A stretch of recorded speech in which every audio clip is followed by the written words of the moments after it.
Hi, everybody. Welcome to Mormonish. I'm Rebecca. And I'm Landon. And we have another wonderful guest here with us today. We have Dr. Randy Bell. How are you tonight?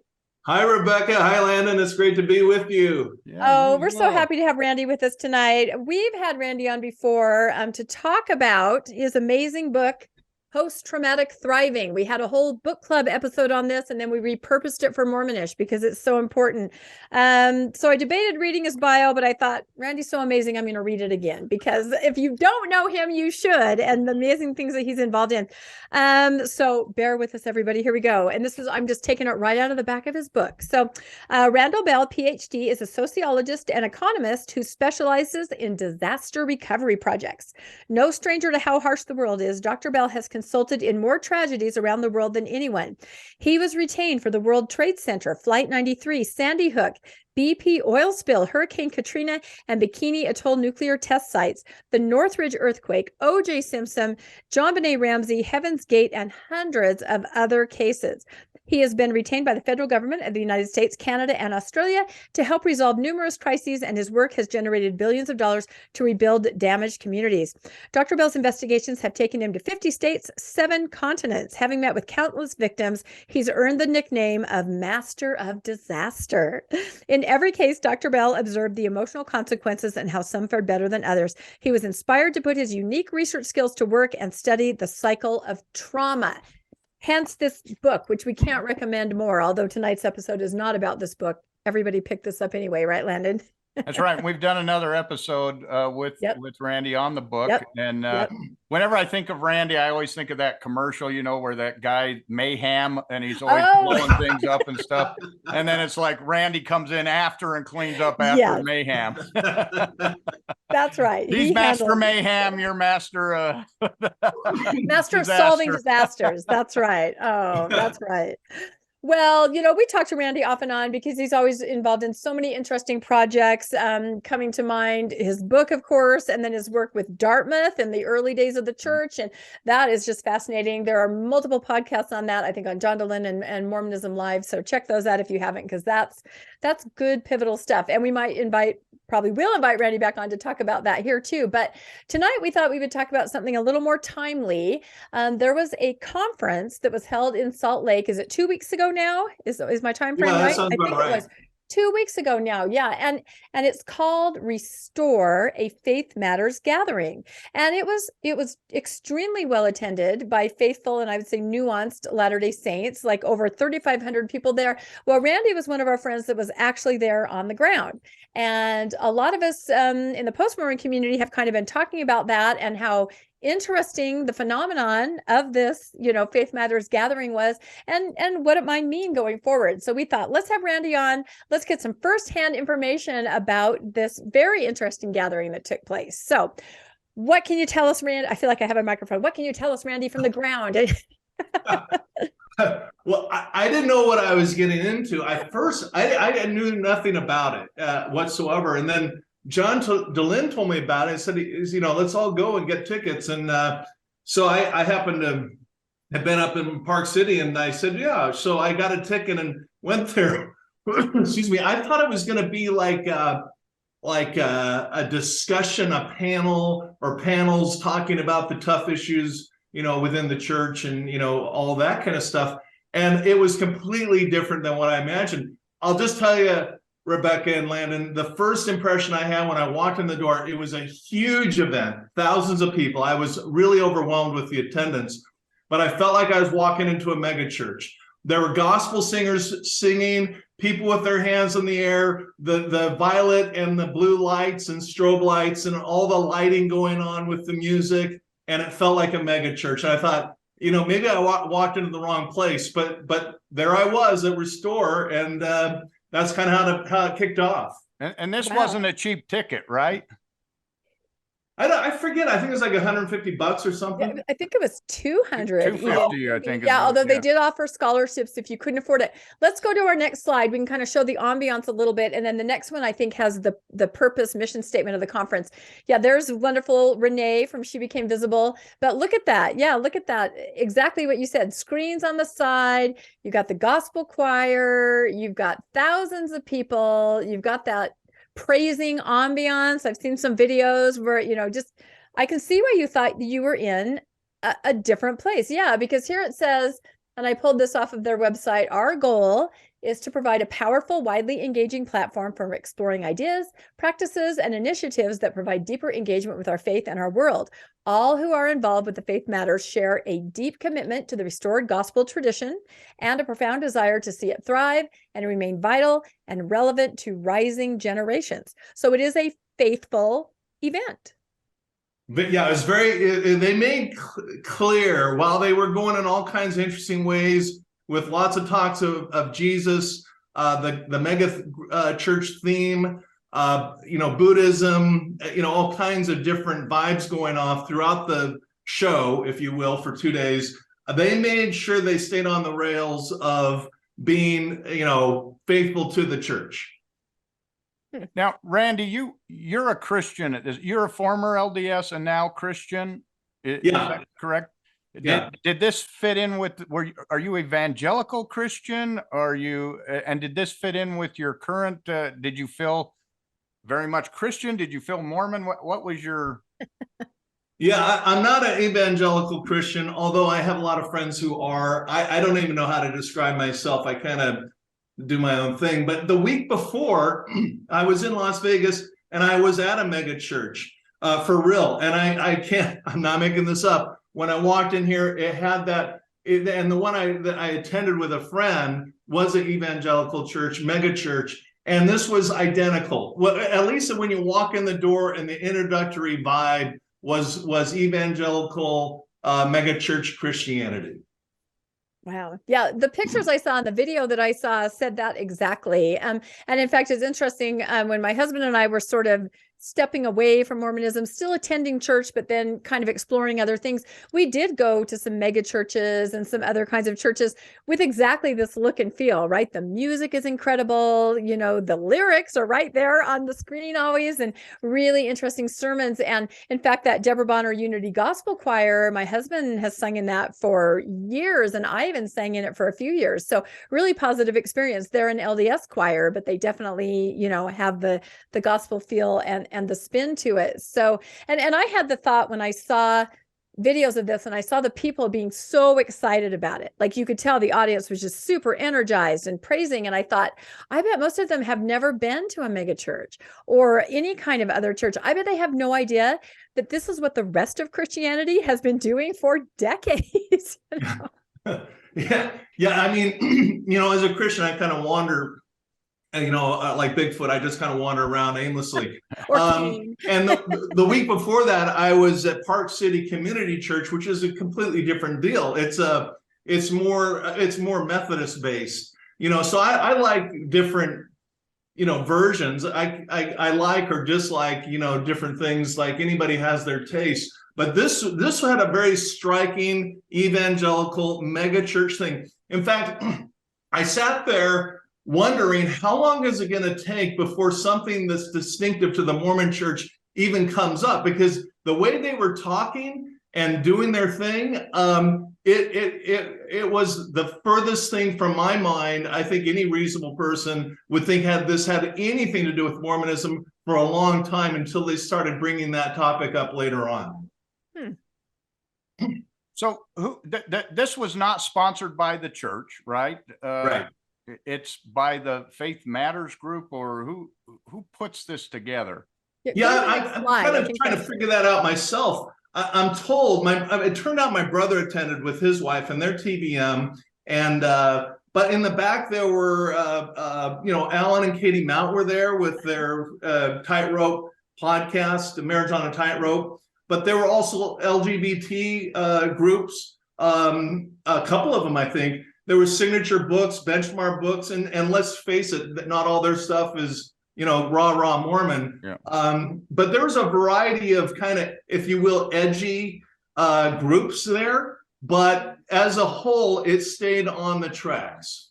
It's interesting because we recently saw some apostles show up to several of the books. Book of Mormon Central had an apostle come in at a paid event for dinner.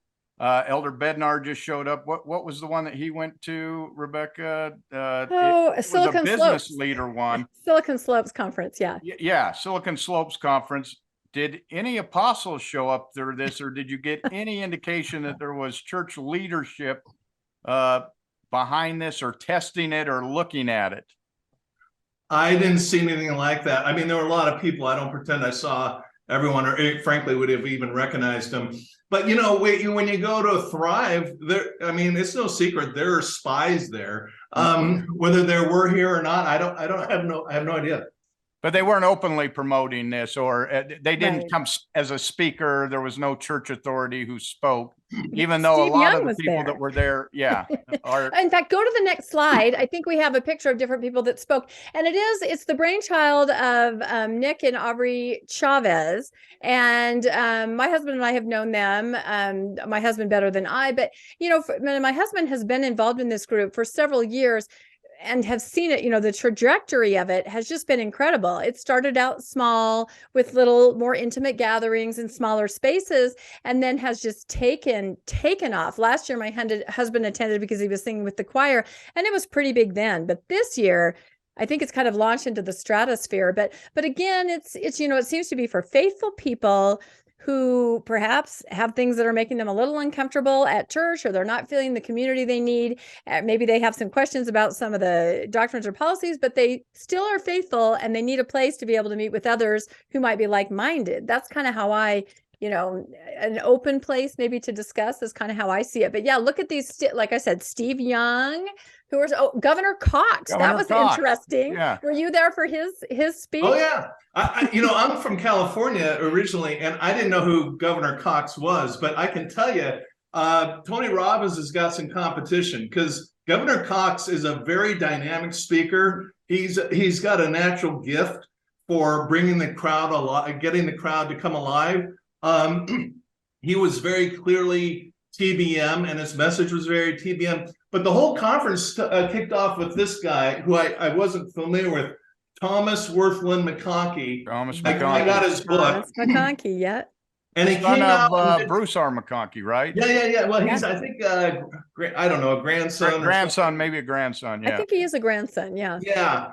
And he came out and did kind of and I don't mean this disrespectfully, but he did kind of a pseudo Buddhist thing with, I guess he spent some time in India. He was all kind of the rage. A lot of the people were talking about, him. I guess he's very, very popular in these circles. But he did kind of a breathing exercise and some chimes with some Buddhist bells. And it reminded me of my time in India. I mean, it didn't really have any mention of Mormonism whatsoever, but it was more Buddhist. So, frankly, on a positive side, on a constructive side, I think it was kind of cool to see these members of the church, which really, I think a critical view might be that they're not getting the nutritional value they want out of the regular, week-to-week church. They were expanding their minds, and whether they realized it or not, kind of expanded it into elements of Buddhism, which I thought was cool.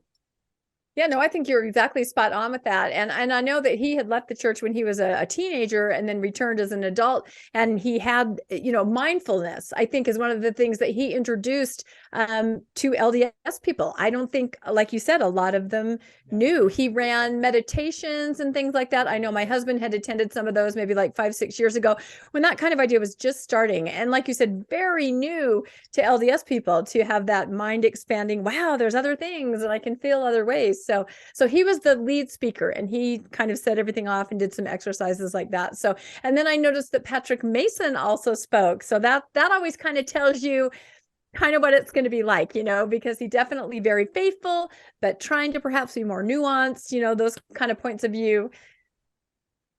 Yeah. So he was there. So did you attend his? Yeah. Patrick Mason, I'm a quasi fan of his, still kind of learning about him, but I like the fact that he does, he's just on John DeLyn's podcast, which I listened to, and it was really, really, I thought it was very good.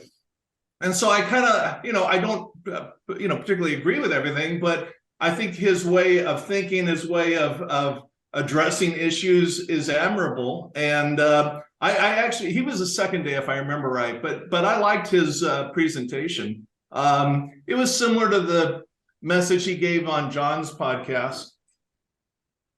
Yeah, I don't know. It's interesting. I don't know if you were aware that there was a big youth sort of a rally, kind of several weekends of events. And there was one in Salt Lake City that was much like this. One Republic sang, and it was at the Delta Center, absolutely packed. My husband and I ended up somehow out there at the same time trying to ride the train back to Utah County with thousands of youth, and we asked them kind of about, reporter on the ground, what was this all about? And they described kind of what you said, a very Christian kind of a gathering with music and some scriptures all about Jesus, nothing about Mormonism. Mormons said nothing from Nephi, nothing, from Moroni, all about Jesus, lighted phones, praising. Some of the youth we noticed were wearing crosses or Christian jewelry.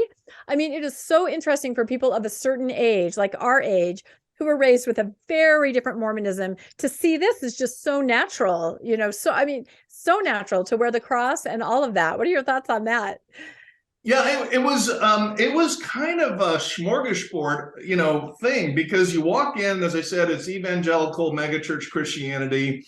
Then you got Thomas McConkie coming on with Buddhism, had nothing to do with Christianity. And then, that morning, Governor Cox gets on, and he's, like I say, Tony Robbins, but then he started talking about Mormonism, as I recall, this from memory, for the very first time. So you're well into the conference before you have any hint of Mormonism coming up. So you're kind of bouncing around, for lack of a better word, to all kinds of dimensions, which I find very interesting. And you never knew. There were, as you can see with this slide, there were a lot of speakers. I frankly lost track of it because it was kind of sensory overload, but you never knew what direction you're going to go. All the prayers that were offered, by the way, there were periodic prayers. I don't think any one of them were Mormon. There were rabbis. There was, let me see. I think there was an Islam guy. There was a female pastor, Protestant pastor. So the prayers were actually being offered by people of various faith traditions, which again, I thought was very cool. Yeah, that is very cool. But then I can't help but think, and I know you're thinking this too, Landon, that we just heard at General Conference, don't counsel with, or perhaps you could take that as listen to people who do not believe as you do. So again, that's very interesting. And I wonder if the people that attend this, they're not really going to be on board with that kind of a statement. They really do want to expand their mind with different things. But I don't know. Did you get the sense that people were feeling like, should I be here? Or was everyone just like, oh my gosh, I'm so relieved I'm here? I mean, what was the tone? The tone was very, very positive. I mean, there was an excitement. People were very happy to be there. I mean, you could interpret that all kinds of ways, but clearly they weren't buying off on Russell Nelson's last General Conference address, where he says, don't trust non-believers. I think that was out the door with this crowd. They were very much engaging with all kinds of faith traditions and secular traditions as well. So it was, like I say, it was a smorgasbord, and everything was on the menu. Wow. I see that Jennifer Finlayson Fife was a speaker, so that means they talked about. What was that, Landon? Did you say? I've never been to a Mormon thing where they talk about. Unless it's to tell you not to masturbate. I mean, that's pretty clear. They say that all the time, or watch porn. So. Yeah. They talked about sex. Steve Young talked about love. I don't know Steve Young. We've had some mutual friends in the past, but the word love is not what I would naturally associate with him. But it was very interesting to hear all these various dimensions, and it was anything but a standard BYU Education Week kind of format.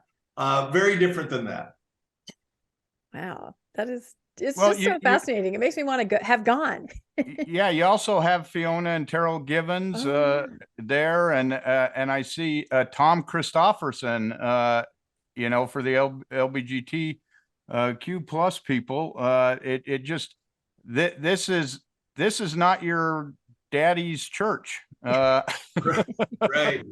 Yeah. Well, Terrell and Fiona, I have never met them, and I don't. I've got family members that they're all the rage. They're big fans of them.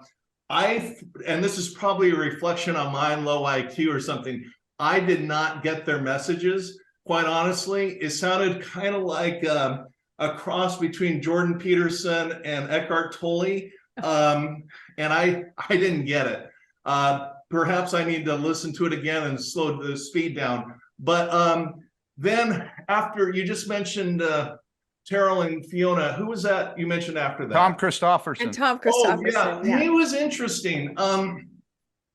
They never, and by the way, this is a theme through the whole thing. They never engage with actual big questions. In fact, they never really engage. They mentioned Jesus a lot. There was a lot of Jesus talk and very, very little Joseph Smith talk. In fact, from memory, I can only remember one speaker even bringing up Joseph Smith at all. But when they did talk about Jesus, or they did talk about any topic, they didn't really engage the tough questions at all. It was more kind of a facade of talking about, oh, there are questions, oh, there are messy issues, oh, there are doubts, but never talking about what those doubts are, what those questions are, what, frankly, that irrefutable evidence is that's detrimental. None of that was ever actually engaged. And so when Tom Kristofferson's talking about gay issues, and by the way, I'm LGBT affirming, and the church I attend most of the times is as well. They never talked about, dude, are you going to be a celibate your whole life? I mean, they never really addressed those tough questions. Wow. So it was more big picture, it sounds like, in that way. And I think it's very smart just to acknowledge to everybody, we know you're here because there are questions. Now let's move on, right? Now we're going to talk about some other things that just make you feel good. You'll probably walk away and go, none of my questions were really answered, but I feel really good. And the posts and things I saw on Facebook, people said, I was so happy to find community. Like, it sounds like they really connected with each other. I think groups are set up now. People will start engaging. And to me, that's really interesting too, because who knows what's going to come out of that. Go to I think is it our last slide? We only just pulled a few slides. Just before we go to the next slide, can I ask one more question? I noticed that who is missing here, you talked about Alan and Katie Mount, and that they were there podcasting. Were they not invited to speak? Or that would certainly, you would think that they're kind of the leaders on mixed faith marriage, and that would be an important aspect of this conference. So I noticed that a lot of the people who you might consider post-Mormon don't seem to be invited or represented in here. They did not speak. Alan and Katie Mount were there. They were both there. They had a booth set up in the back, which I think is a positive thing, but I think they would be great speakers. I'm big fans of both of them. Yeah, they are awesome. So yeah, this is what I was so curious about. Was this a big issue there? Did they talk about this a lot? Because this does seem to be a sort of a dividing point. It seems like certain progressive Mormons, this is really an issue that they want to delve into and know more about, and it means a lot to them. And others are like, no, we're just not going to touch that. They've told us not really to touch it. So was this a big part of it, I wondered? Yeah, there was a section, I think it was the second day, where Mother in Heaven was kind of all the rage. It was a big talking point. They brought up the gospel topic essays, which a lot of members don't even know about, frankly, in my experience. But they brought that essay up as kind of a way to validate the fact that, hey, this is doctrine and we can talk about it.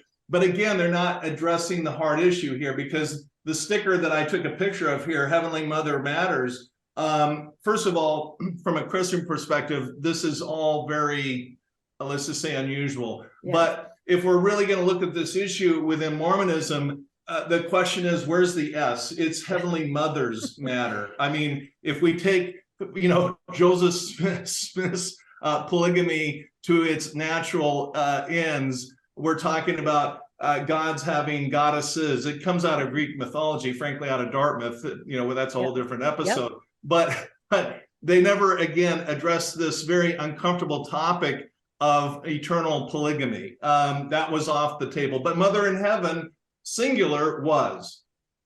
Yeah, that fits right in with what you said. There are questions. We're not going to deal with those. We're going to do the feel-good stuff. Mother in Heaven sounds amazing. Did people pray to Mother in Heaven or to Heavenly? How were the prayers addressed? Because that's a big difference I see between the more progressive and more mainstream Mormons.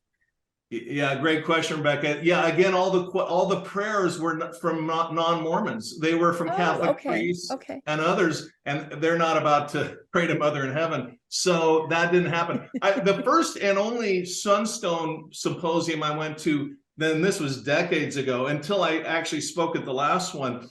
A woman got up and prayed to Mother in Heaven, and my head exploded. I didn't know what to do. I mean, I was a TBM at the time.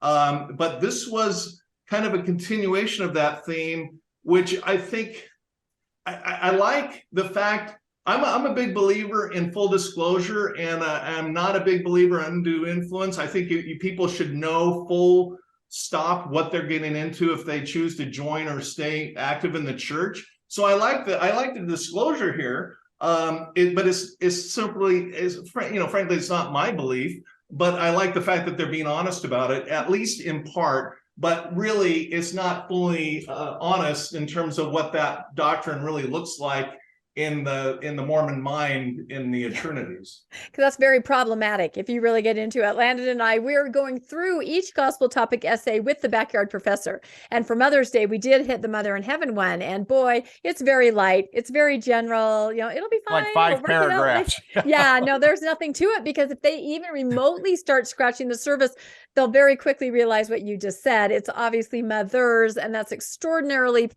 problematic, especially as women try to be more empowered in these progressive groups. Now, I had heard that there were prayer circles. I think when we talked, you hadn't seen those, but that would be very interesting, because I've been to Joel Osteen's church, right? The mega church in Houston. And that's exactly what happened there. Partway through the meeting, they said, if you need prayer, please come forward. We have prayer leaders. They gather around you and pray. And as I understand it, there were prayer leaders that were helping people. So again, it just is so different from what you would find at church. And my question, I just kept trying to picture all these people that had this incredible experience, because like I said, I read social media and people were just raving, like it was life-changing for them. And it ended Saturday. And then I picture them going to their wards on Sunday. What do you think that was like? I know it's pure speculation, but I just keep picturing it's kind of like, nah. It's not what they got there. I mean, what are your thoughts on that?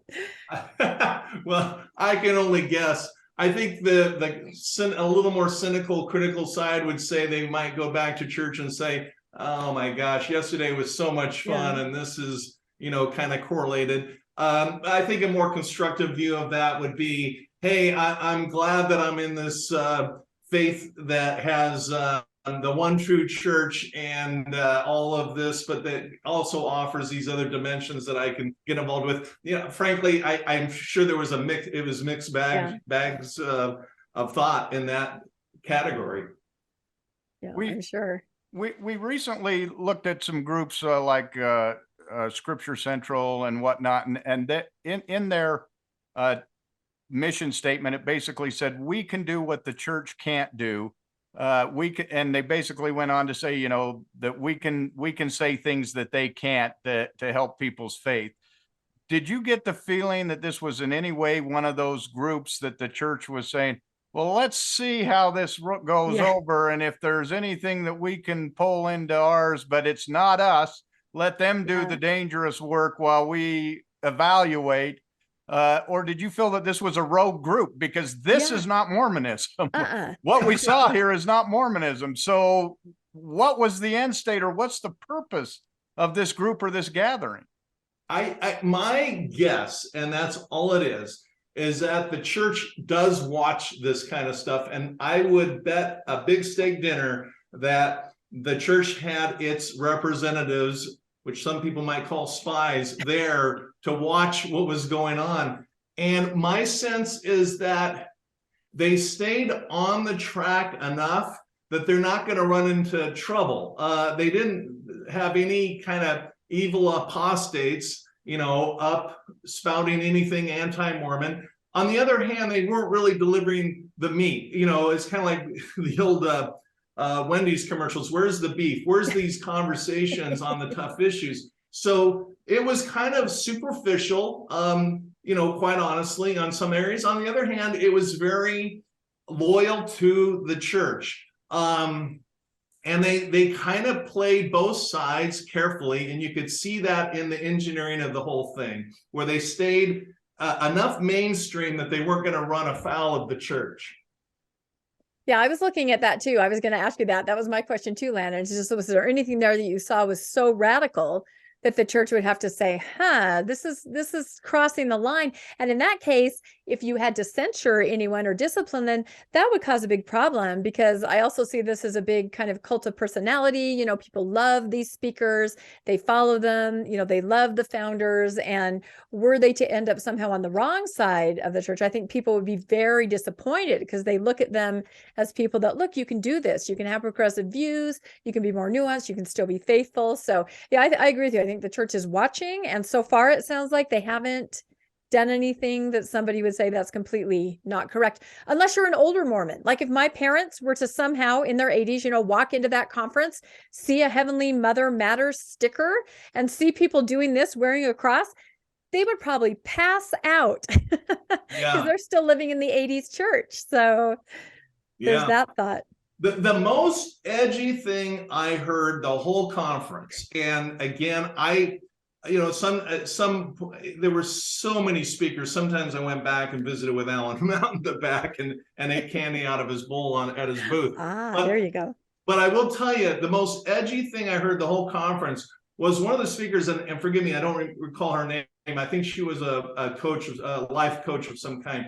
But she said, there is evidence, and I couldn't believe it, but I think this is a pretty close paraphrase, if not almost a direct quote. She said, there is evidence that the church is not true, and there is evidence that the church is true. And then she went on with her point. And I thought, that's a pretty amazing quote to actually, at least that fragment of her statement, to admit there's evidence that the church is not true. And then she, of course, said, then there's evidence that it is, and we've got to use our intellect. And it's kind of a cost. I'm an economist, so it's kind of a cost benefits thing. I think the message that she was conveying was that the benefits outweigh the costs. And that was the most edgy, coming close to the tough issues as possible. Again, no big issue was actually ever discussed for 2 days. No, but you felt good anyway, right? I felt good. Feeling amazing. Yeah, everybody felt amazing. And so do you think then, it's going to help somebody that has questions, that's nuanced, that's maybe a little feels disaffected in their ward, but then they can find out, no, there are people that are like me, and we can talk about these issues or talk around the issues at least a little bit, so you kind of feel like you're dealing with them, and then you can go back and still be in your ward. And as long as everything just kind of stays okay, you're going to be okay. That's kind of how I look at it. Yeah, I get what you're saying. I'm going to answer that question by going to Thomas Worthland McConkey's book, because I got it, and I'm always kind of, well, Rebecca, I'm weird, and I'm very curious. In the best way. In the best way. Thank you. But no, I'm very curious, and I'm very interested in how people are kind of working and engineering their workarounds around the difficult issues of Mormonism. And Thomas McConkey says this, it's just one sentence. He says, for some, leaving the church is tempting, but would ultimately be gut-wrenching. Too much for our identity, for too much of our identity belongs to it, and we feel called to find a way to make it work. So a lot of the people there, my sense was, based upon the messages being delivered, was we're going to find a way to make it work. Hell or high water, evidence or no evidence, tough issues or not, we're going to make it work. And that was kind of the. If you're going to pick one theme, at least in my mind, that seemed to be it. We're going to make the best of it.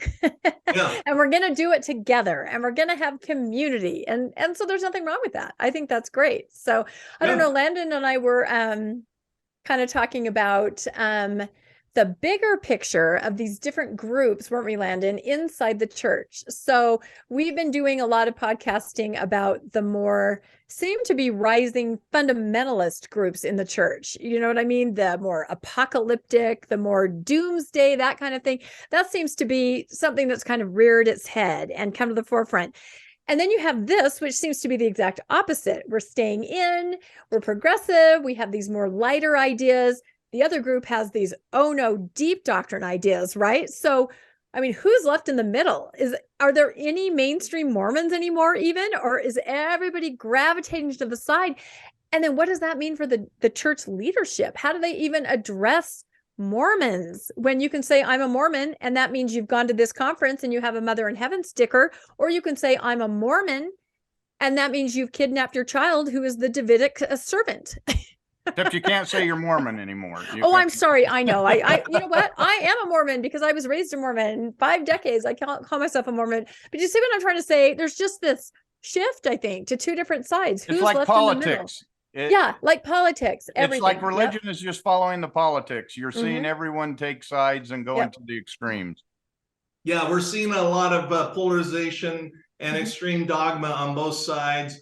The group that was there seemed to be, it was kind of the trendy hip crowd. You'd see the women with the rip in their jeans. They were kind of, they're kind of cool, and they're kind of opened up to, Buddhism and elements of Protestant Christianity and all, just all kinds of stuff. What do you make out of it? I don't know. But I would agree, it's very foreign to the Mormonism I grew up with. There's no question of that. The cross, was just, absolutely horrific. I mean, that's what Ozzy Osbourne did, who, by the way, is a Christian. But I mean, it was really kind of, I'm still processing it because it was so all over the place. I do want to make sure I get one thing in, though, that was the highlight of the whole event. And on this one speaker, it was worth the price of admission and sitting through everything else. And frankly, I'm not complaining. It was all very entertaining to me in my own special way of looking things. But a speaker got up. Her name was Lisa Miller. She's Jewish. She's out of Columbia, and she wrote this book called The Awakened Brain, which I got. And it's just epic because what she's done is she has scientifically correlated brain scans and the healthy elements of the brain and areas of the brain associated with depression and suicide with spirituality. Now, she defines spirituality probably broader than this conference, in terms of it can be nature walks, it can be spiritual but not religious, it can be religious, any kind of what might be considered healthy spiritual dimension. And there's an inverse correlation with depression and suicide, which I think we can all agree are things we want to tackle as a human race and take them down. But this is Ivy League science showing the research into the benefits of spirituality. So I got to just say to the organizers of Faith Matters, big kudos for getting somebody of this caliber up and speak, because frankly, in my opinion, she blew the doors off everyone else. She was really, really terrific. So that was very, very positive. I'm very happy about this because I see that as an option place for people to go that aren't all buying in, but I can't figure out how this works. I don't see how you can have these progressive views and tout that in one meeting while the brethren are up there denouncing those very things that you're out there trying to progress. So although I'm happy to see it, and good luck to them. I hope they can knock it down. I hope they can make church meetings more exciting for those who have to attend. I just don't see how it works. Any insight? No, I get your point, Landon, big time, because it's kind of like they're trying to take this round peg and put it in a square hole. And it's, let's be honest. I think a more critical view might be it's just a very awkward fit. Because what they're talking about, while it might be very energizing and exciting for a big segment of the church population, it just doesn't square very well with what the Q15 are saying. Although, frankly, they contradict themselves a lot, don't they? So, I think it's one of these things where the jury's kind of out. I think the church is probably going to watch this with a dose of optimism and a dosage of skepticism. And I don't think this thing is played out yet. I think we're just seeing it. from what I can see, it's snowballing. It's going to get bigger, and then we're going to see if this is going to crash and burn like Paul H. Dunn, who got huge, or if it's going to, override the predominant narrative and culture in the church. I genuinely don't know. It's going to be a lot of fun to watch, though, as a spectator. That is the bottom line there. But no, you're so correct. Because like I said, my husband's been attending this stuff from the point where it was like 30 people in a little, a private home or a little conference center in very small meetings. And last year, I think it was maybe 1,000 or so people. I mean, snowball is an understatement. And so, the church has got to be going, this is really interesting. Everybody is so interested in this. But then I also see like, oh my gosh, I was laughing last night. RFM sent me, he looked up a church building in his town, and it said Church of Jesus Christ of Latter-day Saints, and then it said Christian Church, and it had come worship with us. I mean, it was just this Christian verbiage associated with it when you looked it up on Google. And then when you clicked on it and went in, and I've never done this before on the church's site, they have a whole new revamped thing about Sunday service. It's called worship service. It says come to communion with us, or sacrament, it's in quotes. It has pictures that look nothing like an LDS church. It looks like just a regular Christian congregation. What were some of the other things, Landon, we were looking at this, perusing it? It was come worship with our Christian community. Again, things that I'm telling you, if I showed to my parents, they would have a heart attack, And so I talked to a lady today who her niece is on a mission, and she was telling me, I'm a little confused because she keeps referring to our king and the king when she talked about Jesus. And, that's certainly not, LDS parlance for Jesus. We know that's a name for him, but we don't refer to him that way. So, and I know, Rebecca, you've had instances with missionaries using the Christian crosses and whatnot. Yeah, Christian jewelry. Yeah. In fact, I remember not even really being able to use the word Jesus. We were supposed to say the Savior. When I moved into, it must have been 20 years ago here in the ward that I moved into, we had an actual Fifth Sunday meeting about not being familiar and saying Jesus. That was too familiar, like your friend. That's not who he is. He's our Savior, our Lord. We had a whole meeting on that, very formal. So someone of my age, to see what they're doing now, it just blows my mind. And I get a little frustrated sometimes when I see younger people going, oh no, it's always been that way. And I'm like, no, it has not. You have no idea. So as I see this thing snowballing, like you're saying, and I have no doubt next year there'll be 5,000 people attending, no doubt. I guess the church will just monitor it. They can look at it and say, okay, this is what the people want, kind of. But then again, like I said, you've got this other side that is also snowballing.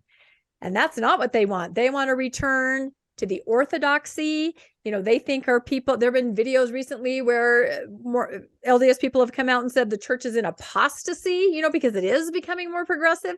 So I don't know. Schism, is that a word that you even thought of when you were at that conference? Yeah, I've thought of the word awkward. It's oil, and they're trying to shake it up and put it on the salad before it goes and separates again. And I can tell you, I've been doing a lot of thinking on a different matter, because I'm actually working on an episode now with John DeLynn on Heaven's Gate, because that was one of my cases. I was very intimately involved with the Heaven's Gate cult. And, a lot of people don't realize, I'll just say a little bit, a lot of people don't realize that Heaven's Gate was a Christian group. They talked about Jesus endlessly, and New Testament passages and the Beatitudes endlessly, but then they would just slide into, and Jesus said this, and then Doe says that, and T says that. Those are the two main cult leaders. So they kind of morphed into that very, almost seamlessly.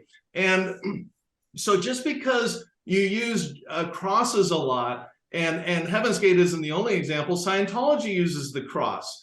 I think the public is pretty smart.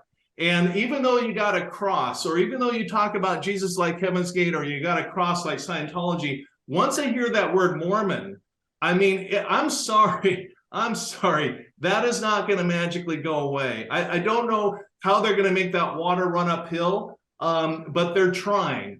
I'm personally all for Jesus. I think, I know atheist friends of mine that we sit around and talk about, the lessons from Jesus. They're looking at it more metaphorically, and that's fine, because there's great messages there. So I always welcome those kind of conversations. But here, I'm sorry, it didn't strike me as really authentic. It's more like we've sent some people out to evangelical churches. We picked up on their processes, and we're bringing a lot of that home to try and fit in, more. I don't know that that's going to work, though. That's my humble 2 cents worth. And that was one of my, you said they stayed on the rails. Eventually, they're going to have to address these questions that they're skirting around right now. If they're going to continue to provide anything to anyone, they've got to be able to provide answers, not just point out there's problems. You have to eventually provide a solution to those problems that you're championing. And at what point are they then off the rail? How far outside can they go before the church is going to say, no, that's too far out off rail, and they're going to start, what they always do, excommunicating those people that are going off the rail to let everybody else know you better come back inside the boundary to get back in.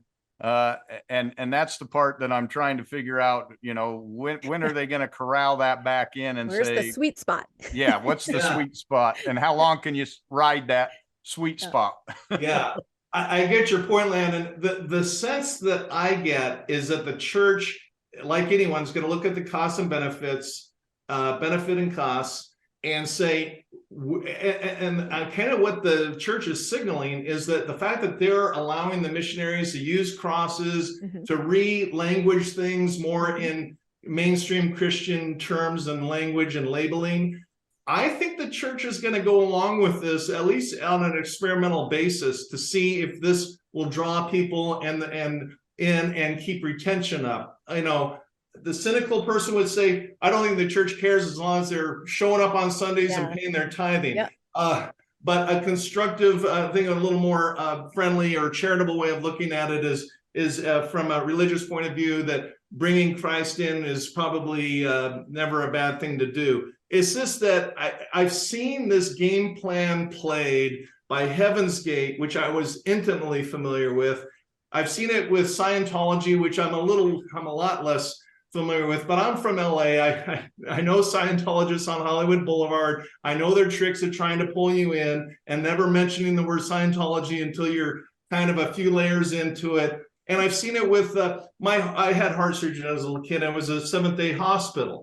And I know how they operate with their religion, where they don't get to the weird stuff until they really kind of pile on Jesus. You know what I mean? And the difference between this conference and the mega church, and again, I'm not an evangelical Christian, but I do respect them. I have a lot of friends that are, is that at this conference, there wasn't a single beatitude. There wasn't a single parable discussed about Jesus, the Good Samaritan, feeding those who are hungry, clothing those who are naked, visiting those in prison, lifting those who are sad and depressed, and bringing them in. There was none of that talk. But just the week prior, when I attended the evangelical church, that's all they talked about. They talked about the food bank, where anybody could come in and go shopping. And it didn't matter if you're atheist, agnostic, Jewish, Hindu, Buddhist, it didn't matter what you were. You could come and get food for your family. There was none of that authentic, what I would call authentic Jesus talk. It was more just platitudes and poems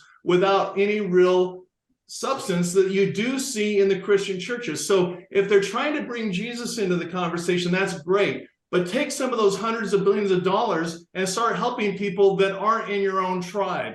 That's what real Christianity looks like.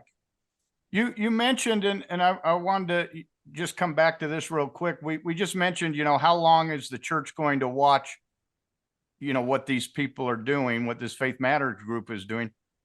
I guess we could flip that question and say, how long are the members going to watch and see what the brethren are going to do? Because sitting and watching what happens is not revelation. That's not what the church is built on. That's not what we've learned. We learned that the Lord directs the church, and it would seem that the tail is wagging the dog. How long do the members sit and watching the tail wag the dog before they say, what's going on here? Yeah, well said. I have nothing to add to that because you said it so well. Who's really directing who, and who are the real prophets and seers and revelators who are really setting the tone? Because, Sam Young, as this chat with him this morning, Sam Young was the real prophet in terms of seeing a little bit of movement on this whole nonsense of these, the child abuse and the overt and covert child abuse going on in the church. That was Sam Young was the prophet. So you wonder who's running what. Did you sense in this conference, any calls to action? Speaking of food banks and things like that, were they going to do projects? Were they going to do some things that their wards and church were not doing? Were they going to do anything in a humanitarian way? Is that one of their purposes? Because I sense that probably most progressive people feel a lack of that in their wards and in the church already, perhaps dissatisfaction. And, I can see that they'd want to band together and try some. Was there anything like that, a call to action or a group or, let's form this or let's try to help in this way? You see that, of course, like you said, in every mega church, evangelical church that my husband and I went to, there was always service opportunities up on the screen at the beginning of the meeting. They'd have people come up. Who wants to join me for this? Who wants to help me for this? We're going here. We're doing a mission trip. I mean, it wasn't all cleaning about the church, action. Right? They weren't. No, it was not cleaning the church. They had professionals to do that. I will say that right there. And they also put all their financials up on the screen every time to show what was happening. But I just wonder if this progressive group, and maybe that's coming, had any kind of calls to action or ways to serve or anything like that. That's such the $1 million question, Rebecca. Yeah. And before I answer it, I'm going to tell you a couple weeks before I attended this, I was at Park City Community Church. I was talking to the pastor, and I was telling her that my criteria for a church was that it was LGBT affirming, and she assured me that it most certainly was. And secondly, that they had transparent financials. And she goes, "Oh, I'll give you the website. You can go through all our financials right now. We have them audited and posted on the internet every year." And I said, "Well, that's great. Then I feel comfortable here." And I said, at my old church, I was doing I went to Orange County Jail every Sunday, and I gave these ridiculous sermons, but the inmates seemed to enjoy them.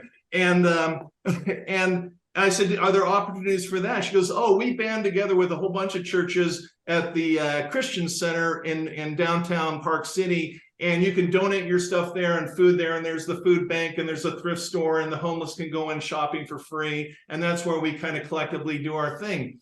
So that's what a real Christian church looks like, by the way.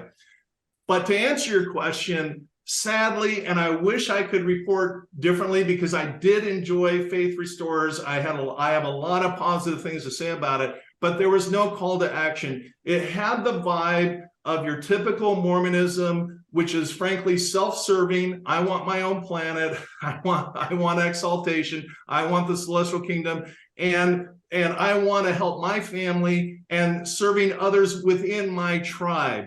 But in terms of people outside of my tribe, there wasn't even a hint of mention there. And so to really get on the boat of authentic Christianity, it's a complete brain shift that I don't know that Mormon culture is really capable of, because it's so insular. In sociology, we call it an open system and a closed system.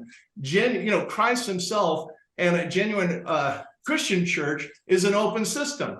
They help anyone, whether you're a good Samaritan or a Jew or a Hindu, it doesn't matter. That's not even the point. You love your neighbor. Your neighbor might be gay. Your neighbor might be any number of things. Doesn't matter. But in the Mormon church, the home teaching, the visiting teaching, the this and the that is all helping your own tribe and oblivious to the homeless people that are right outside of the Temple Square gates. And that was, frankly, from what I saw, and I hope I don't sound judgmental, that was the same spirit of the messaging going on at Faith Restores. Wow. No, and I understand that because it's really hard to get out of that mode and that mindset. And I'll tell this story again. I've told it a couple of times. It's like my dad is a wonderful charitable person and paid probably 30% of his income to tithing and fast offering and every other fund his whole life. I have a memory of being young on Temple Square, like you just described, and we're walking around and a homeless person comes up and literally put his hand out to my dad. And my dad said, "You know what? I pay my tithing. You can go over to the church for help." Well, this person couldn't go to the church for help. There was no mechanism or avenue for that, But my dad didn't think that was uncharitable. And yet he literally turned away an open hand, and yet he thought he was doing his part. So I know it's blinders on. And I feel like maybe as Faith Matters takes off and there are thousands of people more next year, eventually, they're going to have this idea and they're going to go, look at our numbers. Look what we could do. I feel like that's in the future for them. What do you guys think? Boy, that's a powerful example. That's a powerful metaphor, Rebecca. That really is. And I think anybody who have attended General Conference, walk up the streets and walk right by, have walked by, and I'm guilty of it myself as a TBM, to people with their hands out, literally cold and hungry, to hurry and get into General Conference. That sums up the whole thing, but Christianity, at least the version that I relate to, I volunteer, I don't hate anything, but I'm not trying to toot my horn because I fall very short. And you're not tooting your horn. You're a wonderful person, Randy, and you're involved in so many wonderful things. We love to hear about them. Well, thanks. In Mormonism, we have this languaging: I'm worthy, he's worthy, she's worthy. Oh, they're not worthy. They're not worthy. In Christianity, it's a whole different mindset. We're all a bunch of pigs. We're all a bunch of sinners. Who are we kidding? So I'm not trying to sound self-righteous or virtue signaling or that. But the point I'm trying to make is in San Quentin prison, which is where I have had my most spiritual experiences in my life. And it's a secular program, by the way. It's not it's not sponsored by a church. It is strictly a secular program. But you get to know the other volunteers. Some of the finest volunteers that are, in my mind, someone to look up spiritually are atheists. And they are there because of their love for humanity. And that's, I don't care about the labels. Read Matthew chapter 25. That came from RFM. That all nations are gathered together, and those who have the heart to help feed the hungry, clothe the naked, visit those in prison, those are the ones that are going to be welcomed into the church, or into heaven, if there is a heaven. And, and so I think you hit the nail on the head about the tone of this conference. I hope they listen to your podcast. And by the way, congratulations, because I know your podcast is growing and growing. So kudos to you guys. But I hope they listen, and I want the church to succeed. I got people in my family that I love that are still in the church. So I want it to be a healthy place, and I want it to become an authentic Christian place. But it won't get there until they get off this notion. And by the way, when you start doing this stuff, you don't wear a T-shirt, Helping Hands T-shirt, to broadcast and advertise that you're promoting the church. You go with whatever you're wearing. And by the way, in a Christian church, I wear my shorts and jeans, and frankly, Faith Restore had a lot of shorts and jeans. So that was cool. But they're not there yet. I see progress, but they're not quite getting the vision. But I love the fact that they're opening up their minds beyond the correlated nonsense, and they're getting closer. That I applaud. Yep. I back that. I applaud too. That as well. Yep. That's right. Baby steps. But they're steps, and that is amazing. And I feel like if they do grow and they get all these ideas, then I think, the church takes notice and goes, wow, look at this. There are 10,000 people attending this. But like you said, Randy, as long as they're still attending the ward, they're still counted on the roll, and they're still paying their tithing, there's no problem there. Whatever you have to do to allow yourselves to stay in, and lots of people have different coping mechanisms. And like you said, sunk cost, it's not too big of a problem. Until I think that's key. Why does the church need to change if people are still showing up, still paying tithing? So you've got this catch-22. There's no reason to change as long as they're doing their filling their role in the church. Right. Why is the church going to change? That's to be seen. Will it take people exiting to make the change, or will they be able to change by staying in? Yeah, but Landon, you just hit it. Are they exiting? 80? If you go through the numbers, and we don't really know the numbers because, like a lot of things, the church conceals them. But I know some some people that were employees of the church, and they gave me some of the actual numbers and retention and everything else. There's not even close to 1 million temple recommends issued. And it looks, from all the triangulation I can do, and I'm not a statistician, there's about an 80% of all Mormons have left Mormonism. Only 20% are remaining. You know, if you look at the fact that there's about 30,000 congregations around the world, and on average, 100 people attending each one on average around the world. And I was just in Guam and Saipan, you got 50, 75 people showing up. So 100, that's a 3 million member, activity rate out, do the math, over 17. You're looking at around 20% of activity rate. So if they want to hang on to that 20%, and actually make it grow, because let's face it, the church is imploding statistically. That's the reality. That's the harsh reality. They're going to have to change their game, because what they're doing is frankly not successful. And frankly, I wouldn't care, but for the fact that I got people I love and family members and friends that are in it. So I don't want them to be in an unhealthy system. I want them to be in a healthy system. But those are the statistical realities that the church is dealing with. And they've already lost 80%. Are they going to lose more of the remaining 20%? I don't know. But we'll see.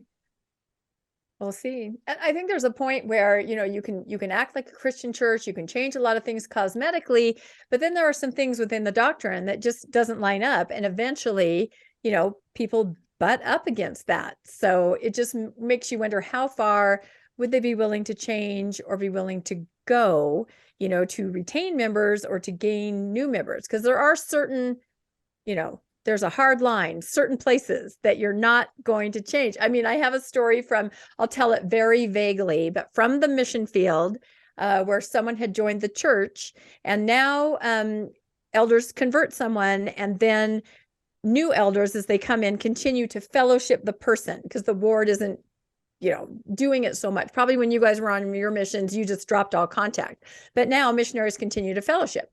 So on the mission, in the mission field, new missionaries come in and start fellowshipping this already baptized person and just teaching more. And they're talking to this person, and they're talking about living prophets. And the person says, "What do you mean, a living prophet?" And they say, "Well, our church is directed by a living prophet." And the person said, "Well, no, that's only in the scriptures." You named some of the prophets, And the missionary said, "Well, no, it is in the scriptures, but also in our church, we follow the direction of our living prophet." And the person said, "Well, that's not right at all." And these new missionaries are like shocked, because this is a baptized person who they're just kind of picking up after the last set of elders. And as they continued talking, the person finally said, "Did I join the Mormons?" Oh.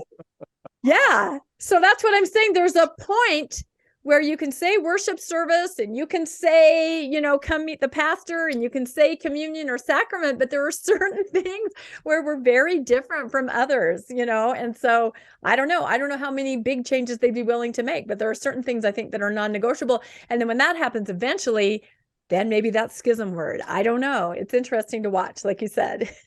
That's fascinating. Yeah. The thing is, a lot of us, and in the past, myself included, have been really down on the Catholic Church because of all the child molestation and everything else. And really, and in Mormonism, let's face it, we're taught from, since we're this big, that all other churches are wrong, all their creeds are an abomination, all their professors are corrupt. There's all. You can't get more absolute, 100%, certain than that. So certainly that would include our Catholic friends.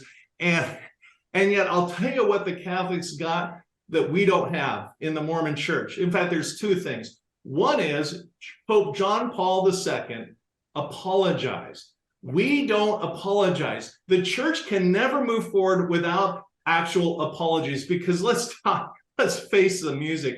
There's some real train wrecks from the past that need, big apologies. The race issue, the LGBT issue, the Joseph Smith's hidden polygamy and hiding it for 170 years. These all need to be apologized for. Mountain Meadows.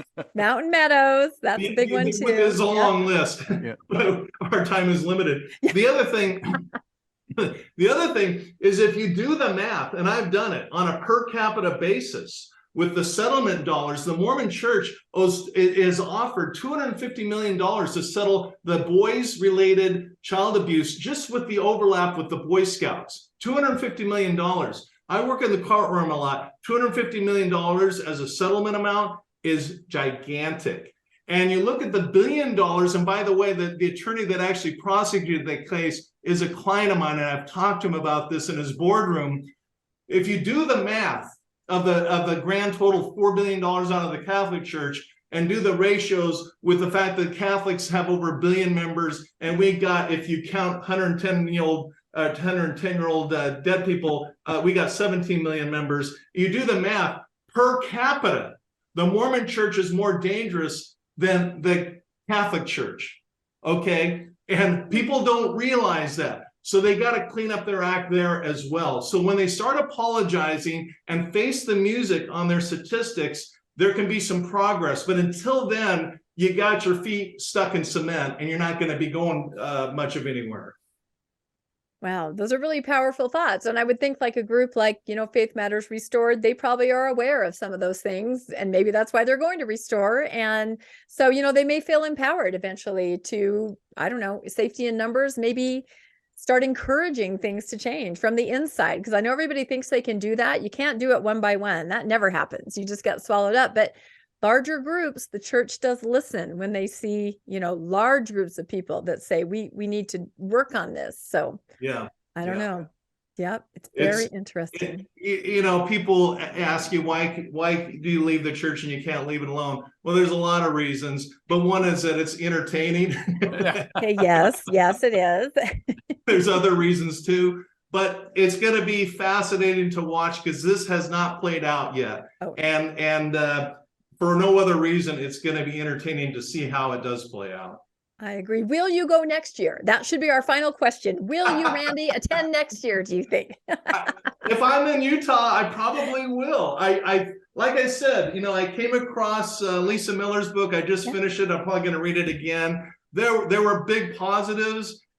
This is my tribe. This is my culture. Yes. And my final answer to your final question is, the way brain neurology works is that when you grow up with a belief system, a tightly held belief system, and certainly I did in the Mormon Church, going on a mission and everything else, it takes at least 27 exposures to new thinking to rewire the brain's neurology. So the reason why your podcast is so successful, and John DeLyn's and RFM's and Bill Reel's and Jonathan Streeter Nuance Ho, Backyard Professor, all of these are so there's such a consumption of these things is because what people are really doing is we're rewiring our brain neurology to new healthy ways of thinking. And so I just want to say thanks for having me on and thanks for helping us all kind of rewire a little bit of our neurology. To something a little more healthy. Maybe that should be our new tagline, right? Landon, Mormonish Podcast, helping rewire your neurology, one podcast at a time. I love it. That might be it. So, we've just loved talking to you, Randy, and our conversations always go in such, interesting directions. We start one place and then we end up another, but I think it's amazing. In between, is there anything that you're working on or anything that you want to tell everybody about? I know you said John DeLynn. When is that happening? Just in the works or? Well, I don't think John would mind if I mention this. We filmed this episode on Heaven's Gate, and then we went out to lunch. I said, John, I don't know that I think I could have done a better job. So we're going to redo it. So that's coming out, and I have a book in the works. This top secret. The word Mormon is not in it, but I guarantee it's going to shake some things up. And what else am I up to? I'm up to a lot of things that have nothing to do with any of this. Yeah. But I think I'm still kind of wandering from church to church. And Sam Young and I were just in India going to Hindu temples and Muslim, we did Muslim stuff in Istanbul. And then we went to Hindu, Buddhist stuff. So I just love exploring this stuff. That's all it is just curiosity and I know you guys are curious and always learning and always eager to engage in new conversations. That's what it's all kind of about. That's it. That's exactly right. Any more final questions, Landon? Or do you think we've covered everything? This has been amazing. Thank you for coming on, Randy. It was really interesting. Yeah. That was a great conversation. Enjoyed it. Anytime. Love you guys. Yeah. And we do have another big one in the works with Randy that's going to be really interesting that we have not talked. I mean, I don't think this topic has ever been covered, and we all have different things going on, but we keep like coming back together going, oh yeah, we got to do this. So we are committing now here in front of our audience that we will put this together, because you guys are going to love this. I'm serious. So in the future, new stuff. It's brand new stuff. I love it. Good stuff. Yep. Brand new good stuff. So, all right, everybody. Well, please comment. Let us know what you thought. Did you attend Faith Matters Restore? Maybe you did, or maybe you have family members that did, or just what are your thoughts on it? Because we honestly are curious and would like to learn more, of course, about this, what I kind of look at as a revolution almost, in Mormonism, in a different way to Mormon maybe. So please like and subscribe. And if you'd like to be made aware of when new episodes come out, you can hit that notification bell. And if you would like to donate to Mormonish Podcast, we have links in the show notes to PayPal and to Venmo if you'd like to support the channel financially. And other than that, we just appreciate all of you so much. And we'll say goodbye again for this time from Mormonish. Thanks. Thanks for joining us for another episode of Mormonish. We really appreciate our listeners and would love to hear from you if you have a story you'd like to share. You can email us at mormonishpodcast@gmail.com. You can also find us on Facebook, Instagram, and on our website, mormonishpodcast.org. And don't forget to look for us on YouTube and like and subscribe. Keep joyful, everybody.